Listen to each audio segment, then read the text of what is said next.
Bene data, Imana impaye aka kanya ngo tuganire ku butumwa bwiza bw'Imana.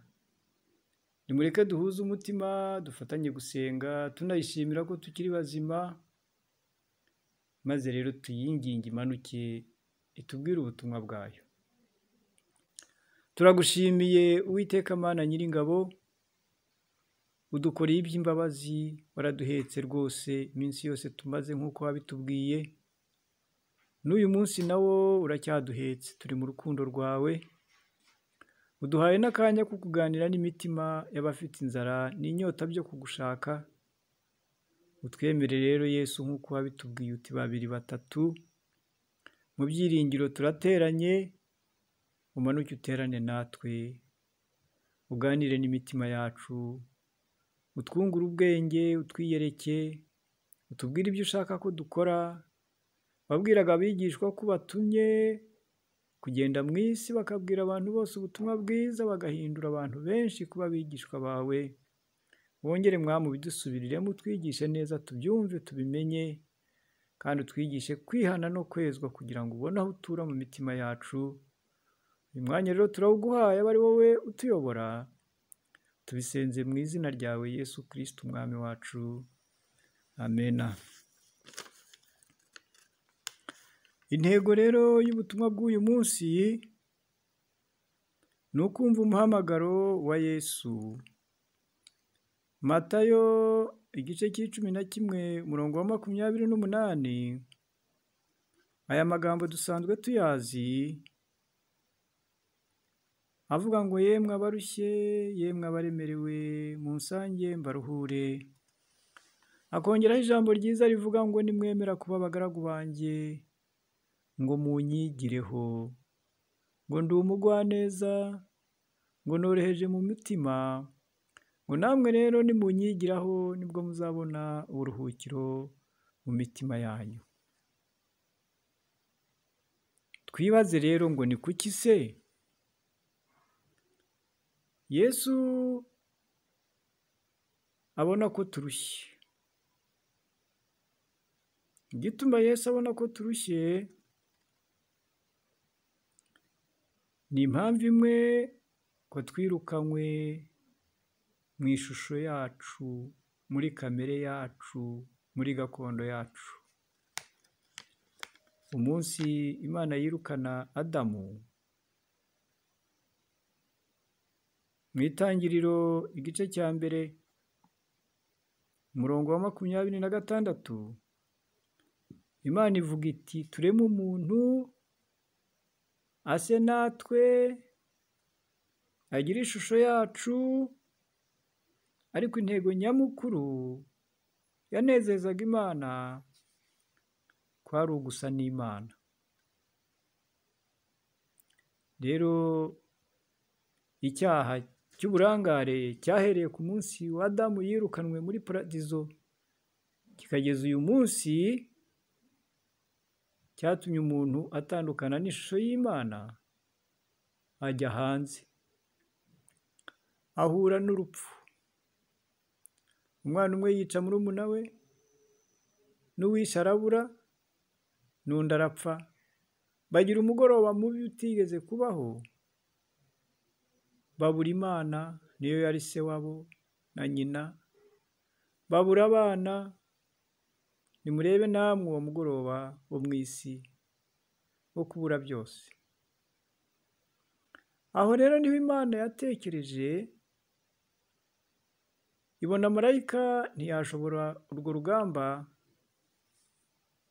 yambara umubiri. Ibanza guteguza marayika, imutuma kuri Mariya, ati uzasama inda, uzabyara umuhungu, uzamwite Yesu, niwe uzakiza abantu be ibyaha byabo.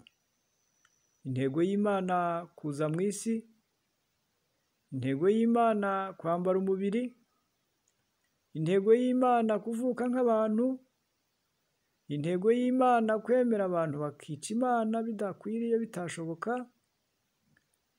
Yagira ngo yerekane umurimo ukomeye wo gukura abantu mu mva ngo ibajyane mu bugingo. Cyatumye Yesu apfa kwari ukugira ngo yinjire mu mva, amanuke ikuzimu, akingure ibituro by'abera, yongera agarukane n'abari muzima, ngo abazamwiringira bose bamenye ko Yesu ntiyapfuye, ni muzima, nabo ntibazapfa, bazanyura mu rupfu bajye ku Mana badapfuye. Icyo nicyo gituma Yesu adukuyakuya, aduhendahenda ngo aturinde Satana. Niko umuririmbyi aririmba aravuga ngo ni Data wa twese mwiza, azi intege nke zacu, ahora dukuyakuya ngo aturinde Satani. Duhimbaze imbabazi ze, duhimbaze imbabazi ze,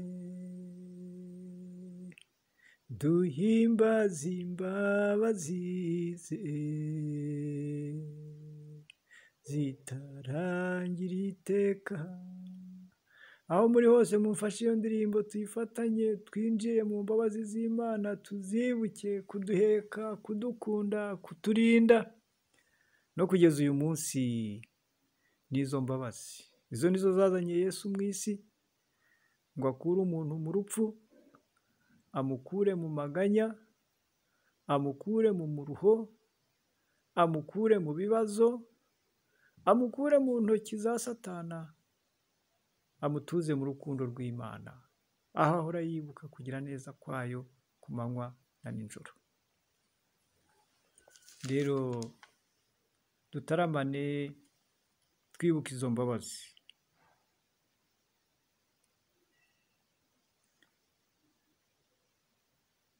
Dusaba umwuka wera w'Imana ngo amanuke ataramane natwe. Yaduhaye ikaze, aravuga ngo babiri, ngo batatu, ngo nibateranira hamwe mu izina rya Yesu ngo Imana izabana nabo.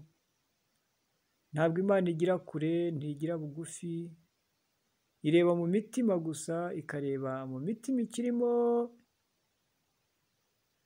Muze kumfasha musome Yesaya 57 umurongo w'15. Imana itangaza itangazo ryayo ryiza, ikavuga ngo nimwumve uko Uwiteka Imana ivuga, aho ituye nahera. Ngo rero nubwo ituye mu buturo bwera, ariko ijya ireba mu isi, ikareba mu mitima, ngo ikareba imitima yicisha bugufi, ikareba imitima ishaka Imana, ngo iyo mitima rero ikamanura Imana. Hari imitima imanura Imana, ngo ikareba uko kwicisha bugufi, ikareba uko gushaka Imana, ikareba ya nzara Yesu yavuze ko abanyamahirwe ari abafite inzara n'inyota byo gukiranuka, ikavuga ngo abana banjye ngiye kubasura, ikamanuka. Hanyuma rero ikavuga ngo ntiyahora irakaye mu mirongo ikurikira, kandi ntiyahora itongana, ngo kuko imyuka n'imibiri yaremye ngo byashirira imbere yayo. Ku murongo wa 20 w'icyo gice rero ikavuga ngo ariko abanyabyaha bo ngo bameze nk'inyanja izikura isayo n'imivumba, ngo uko bidashobora gucayuka, ngo niko nta mahoro y'umunyabyaha, niko Uwiteka Imana ivuga. Rero n'uyu munsi iracyadukuyakuya ngo iturinde Satana. Twihuse rero, ndashaka kubagira inama nziza. Twese dukunda gusenga, kandi koko gusenga kwazanywe na Kristo, kandi gusenga twumva ari ikintu kigera ku Mana kikaturuhura. Ariko inama ngira ngo tujye iba muri Petero wa mbere igice cye cya 3 umurongo wa 12, hakavuga ngo amaso y'Uwiteka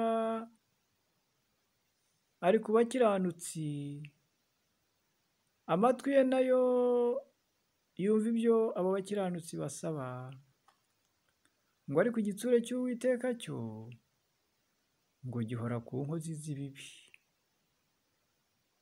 Rero turasenga, ariko ndagira ngo mbabaze nanjye nibaza, dusengera mu ruhe ruhande?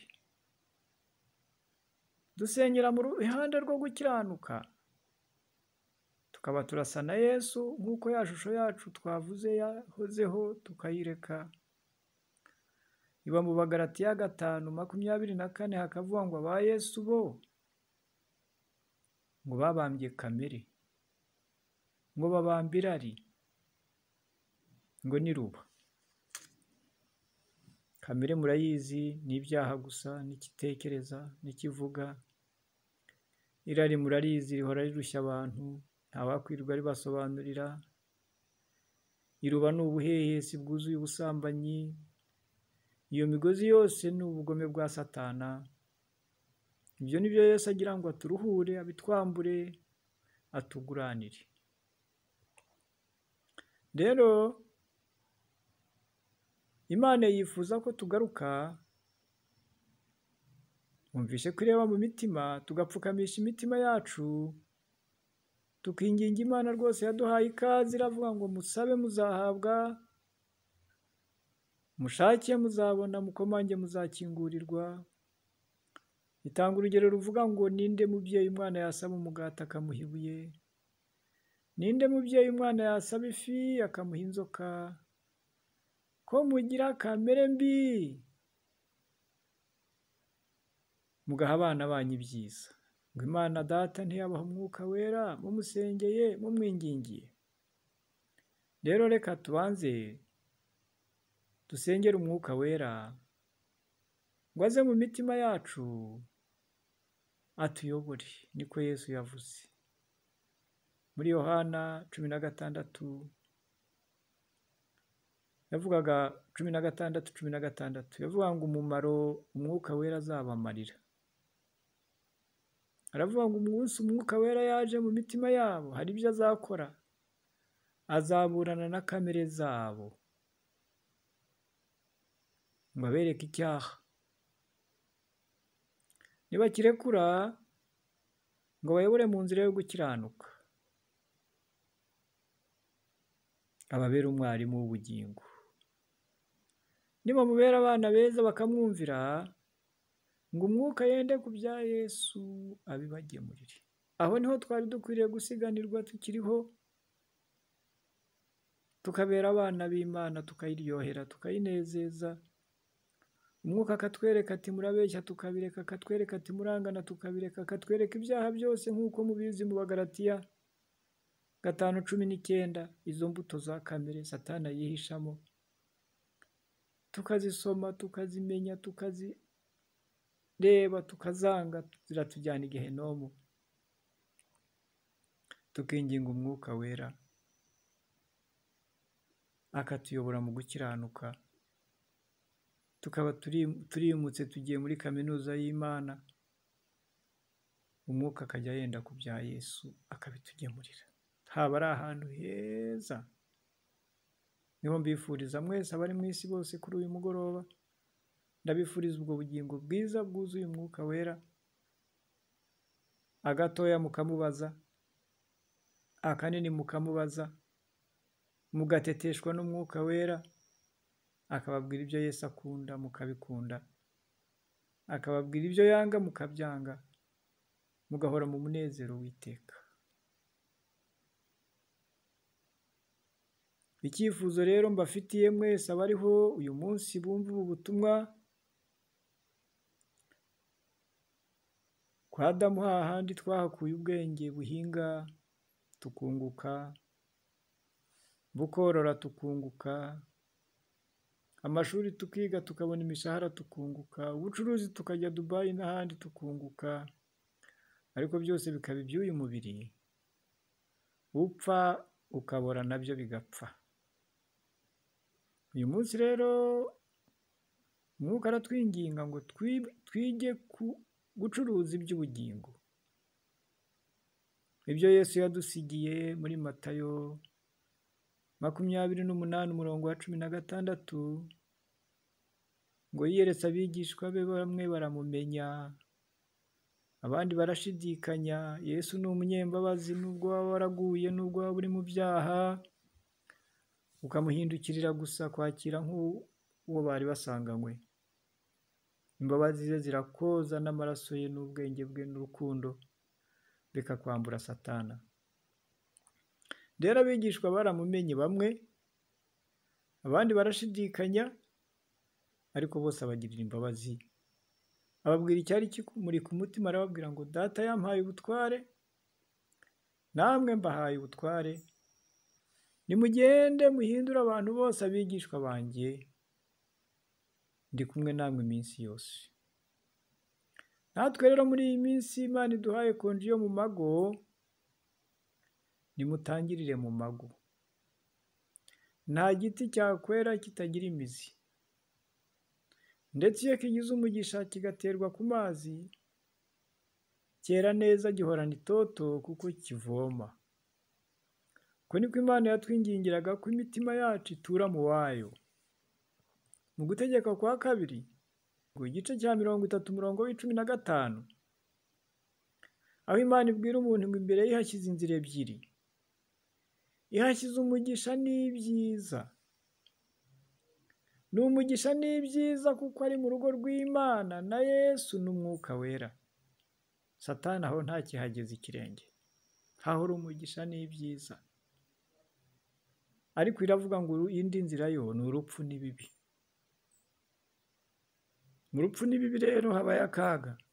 Umuririmbyi umwe araburirimba indirimbo ivuga ngo mbese ko numva naniwe, ninduri buntabare, Mana yaremye isi n'ijuru, banguka undengere. Nanijwe n'ibiruhanya, nanijwe na Satani, iyo ndyamya mpata ibibazo, ntatuma ngoheka. Antega amahwa mu nzira, ahuma amaso yanjye, ajya anyereka ibibi gusa, ambuza amahoro.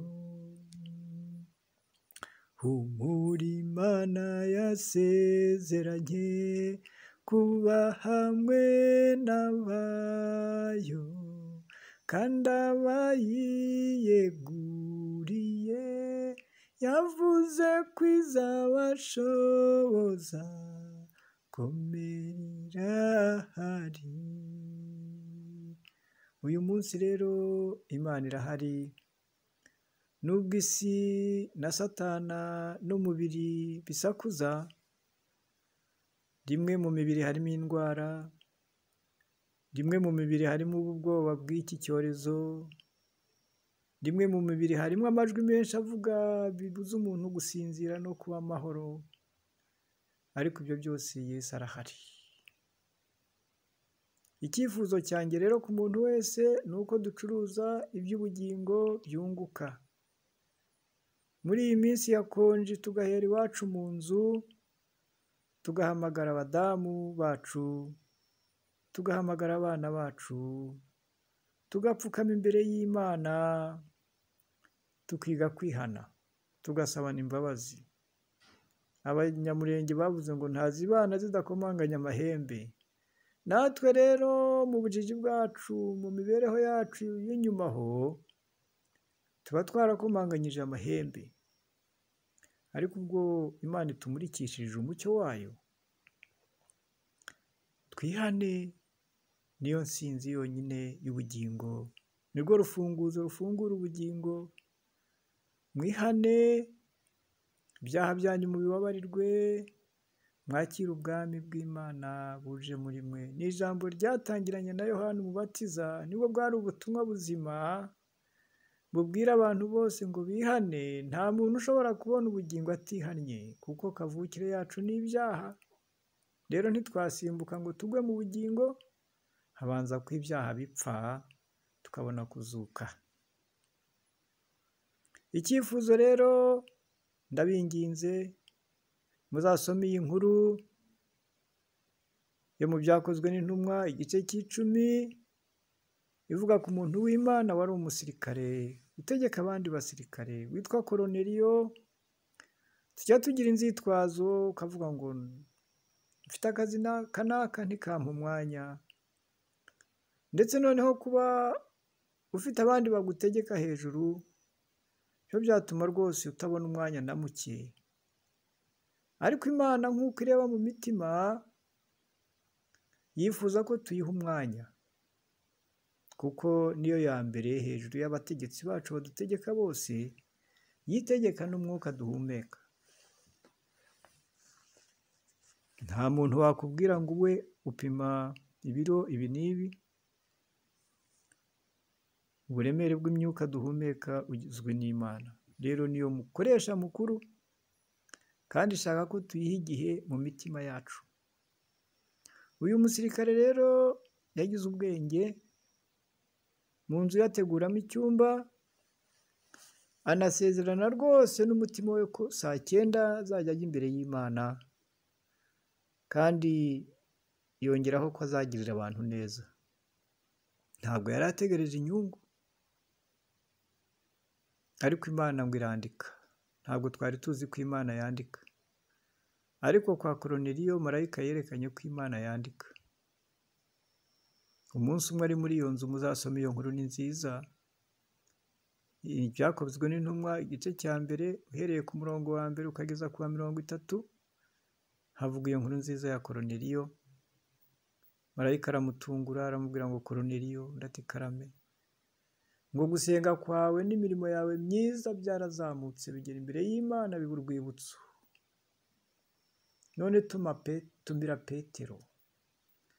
Bwoko bw'Imana, muri iyi minsi mukiriho, Imana icecekesheje iki kinyagwa cy'icyorezo cyari kitwugarije mu isi.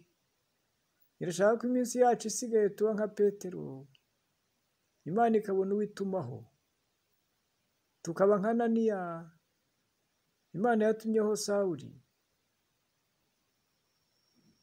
Ahumye Pawulo, agihumye ari Sawuli, Imana ireba mu mudugudu, ibonamo umugaragu wa Ananiya. Yamubwiye ngo Ananiya, ati karame, jya mu nzira y'i Taruso, urabonamo umuntu witwa Sawuli, amaze iminsi 3 asenga kandi arahumye, maze umuramburireho ibiganza ahumuke. Rero Imana irashaka intumwa, irashaka abana bayituma, iragira ngo mwese abumva ubutumwa bwiza muhinduke. Nta kindi Imana isaba, ni ikintu kimwe gusa: kuyiha ubwenge, umutima n'umubiri, ikabona aho itura. Ubutumwa buratubaza ngo ntimuzi ko imibiri yanyu ari insengero z'umwuka wera w'Imana. Rero Imana irashaka icumbi, ibyari birimo byose mubijugunye hanze, nka cya gihe Yesu yirukanaga ibintu i Yerusalemu mu rusengero. Yaravuze ngo mukureho bino, mukureho bino. Iyi nzu yubatswe ari iyo gusengerwamo Imana Data, none mwayihinduye isenga ry'abajura, icumbi ry'abajura. Iyi mibiri rero yaremwe ari iyo gusengerwamo Imana Data, none wowe nanjye tusabe Imana indorerwamo umwuka wera tumurikire, turebe ibirimo Imana idakunda, tubikuremo, hanyuma dutangire amateraniro y'iwacu mu nzu. Imana idukorera ibyo yakoreye Koroneliyo, idukirize abafasha, idukirize abana, idukirize abakozi, idukirize abaturanyi, ikize igihugu, ikize isi. Maze dutendereze, duhimbaze, duterane amateraniro aryoshye aturutse mu ijuru amanura Imana. Umuririmbyi niko yavuze ati: iyo bageze imbere yawe, baje gusangira nawe imitima y'abinezezwa yuko ihora ibona ibyiza.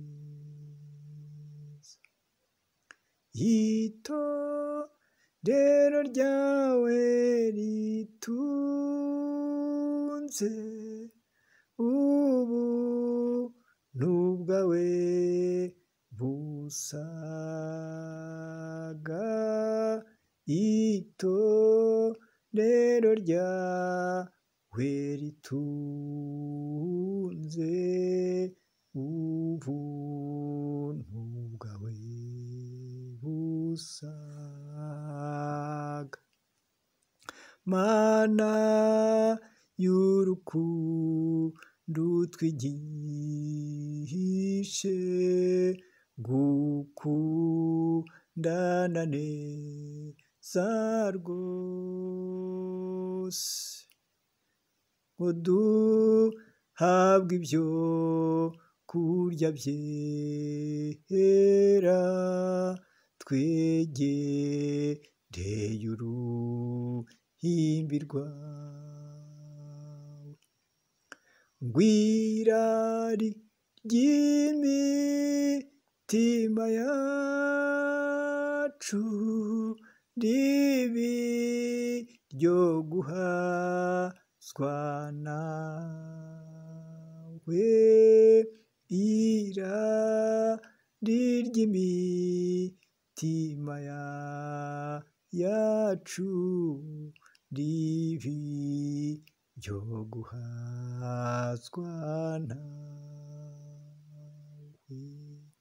Reka dusezeraneho dusenge, ariko murarane n'Imana, mubyukane nayo. Batuye indirimbo ivuga ngo umukiza abe hamwe namwe ya 313, maze umukiza abe hamwe namwe iteka ryose. Reka tumubwire: turakunezererewe Uwiteka Mana Nyiringabo, ntabwo uhinduka. Uko watekereje ko dusa nawe wagumye usako, uratubura tujya kure, ariko urongera wambara umubiri nk'uwacu uza kudushaka usa nawe. Uyu munsi uduhindure natwe, tumenye urukundo wadukunze, tumenye imbabazi utugirira, tumenye uko twifuriza ko ushaka kudutuza mu rugo rw'urukundo rwawe, tugahora dusa nawe iteka, tugasuzugura Satani n'urupfu n'ikuzimu. Iri joro urare mu isi, urare mu mitima y'abantu bawe, utegekeshe ubutware bwawe bwiza bwawe undi bwabwiye wa murwayi ngo ndagutegetse haguruka wikorere uburiri bwawe muzima. Iki cyorezo n'ibindi byorezo byose byo mu mwuka n'ibyo mu mubiri bikubone, bisubire ikuzimu, natwe tube bazima, duhamagarane, duhimbaze, tube mu birori byawe ku manywa na nijoro. Tubisenze tukwizeye mu izina ryawe Yesu Kristo umwami wacu. Amen, amen.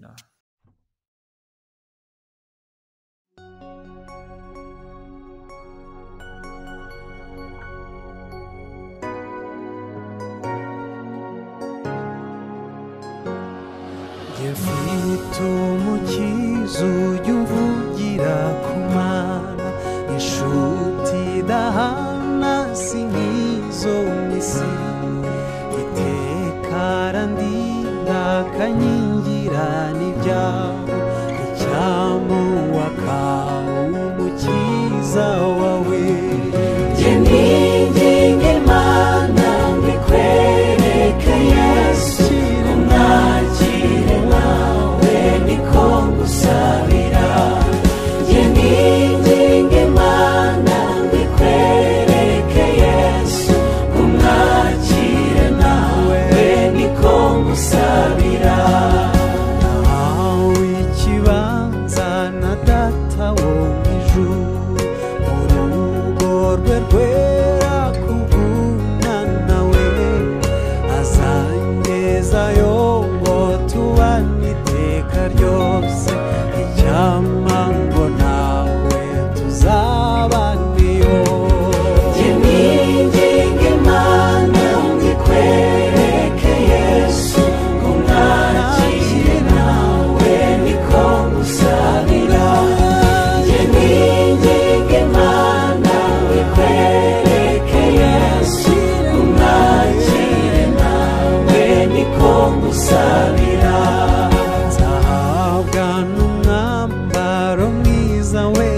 cyane twabacunguwe atubikiyeyo yagira amatsiko nka wifuza mugenzi icyampa ngo nawe uza wambara ubwo njye ninginga Imana ngikwereke Yesu umwakire nawe niko ngusabira njye ninginga Imana ngikwereke Yesu umwakire nawe niko ngusabira kuri ubu njye ngira amahoro mu mutima